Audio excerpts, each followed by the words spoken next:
Un chef d'État français, premier chef d'État européen depuis le 1er janvier 2022, est devenu une amorce à cette guerre en Ukraine. On a l'OTAN contre la Russie. Ensuite, embrouille sur le non-respect des accords de Minsk. Le chef d'État français, quand il avait la possibilité d'apaiser les choses, il a préféré entreprendre une phase de sanctions.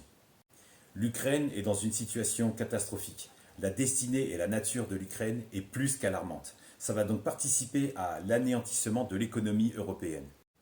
D'un côté, Washington se frotte les mains, essaie d'utiliser cette faiblesse à son avantage et poursuivre son objectif jusqu'à l'éboulement de la France. Et notamment sur la désindustrialisation en France, du peu d'industries françaises restantes, l'objectif est de les vendre toutes à des multinationales qui vont davantage gonfler leurs profits. Péchinet, racheté par le Canadien Alcan. Alcatel s'est fait racheter par l'Américain Lucent Technologies.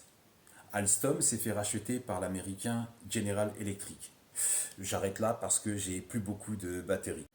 Encore un truc chelou. Un chef d'État français qui demande au pape d'appeler Joe Biden et Vladimir Poutine pour mettre un terme à la guerre. Donc un chef d'État français, pour régler des problématiques à l'échelle internationale, fait appel à une personne où l'une de ses principales missions est de transmettre le message de Jésus à Joe Biden et Vladimir Poutine. Penses-tu que la prière va mettre un terme à la guerre ?